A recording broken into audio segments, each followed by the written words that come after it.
नमस्कार. पंढरपूर पीपल्समध्ये सरचं स्वागत.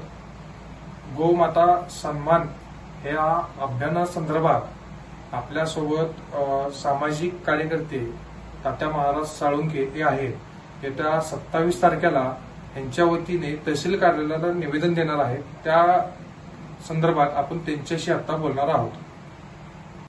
तुम्ही जे निवेदन देणार आहात येत्या 27 तारखेला गोमाता सन्मान, हे नेमकं अभियान काय आहे? या भरतभूमीला सांस्कृतिक फार मोठा वारसा आहे. ज्याप्रमाणे प्रत्येक जीव हा ह्या सृष्टीसाठी उपयोगाचा आहे, त्याप्रमाणे गोमाता ही ह्या ब्रह्मांडावरती अनंत प्रकारचे उपकार करत आहे. ज्या दिवशी तिची ह्या ब्रह्मांडामध्ये उत्पत्ती झाली त्या दिवसापासून आपल्याला अपत्यासारखं ही गोमाता पालनपोषण करते. या भरतभूमीचा हजारो वर्षाचा इतिहास आहे की प्रत्येकाच्या घरात गोमाता पाहिजे.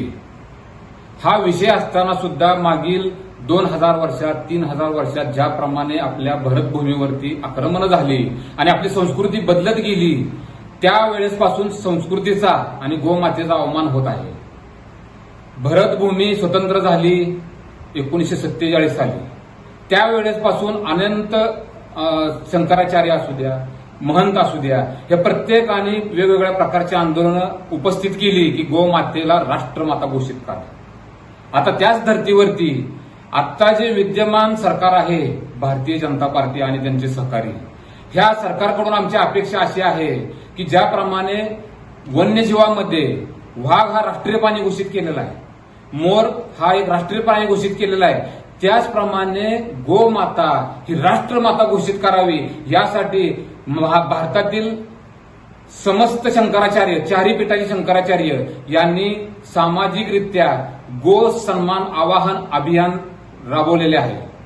या अभियानाअंतर्गत मी समस्त सनातन संस्कृतीच्या रक्षकांना, गोरक्षकांना, गोसेवकांना आवाहन करतो की त्यांनी मोठ्या स्वरूपात या गो सन्मान अभियानामध्ये सहभागी होऊन आपल्या स्वाक्षरीच्या रूपात या ठिकाणी आपला सहभाग नोंदवावा.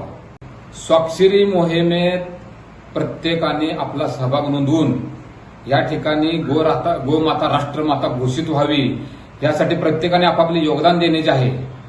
याची सुरुवात 27 एप्रिल 2026 रोजी भारत देशातील 5000 तहसील कार्यालयांवर भारत देशातील गोसेवक, गोरक्षक आपापले निवेदन, स्वाक्षरी अभियानाचे निवेदन सादर करणार आहेत. तरी आज आपण पंढरपूरचे नागरिक या नात्यानं मी सर्व पंढरपूरवासियांना, गोभक्तांना, सनातन संस्कृतीच्या रक्षकांना असे आवाहन करतो की त्यांनी जास्तीत जास्त संख्येनं छत्रपती शिवाजी महाराज चौकात एकत्र येऊन या स्वाक्षरी मोहिमेचं अभियानाची सांगता आपण तहसील कार्यालयात पुढे करणार आहे. तरी 27 एप्रिल 2026 रोजी बहुसंख्येनं शिवाजी महाराज चौकात एकत्र येऊन आपल्याला तहसीलवर हे निवेदन सादर करण्याचं आहे आणि बहुसंख्येनं आपण या ठिकाणी उपस्थित राहावं असं मी सर्वांना आवाहन करतो. धन्यवाद.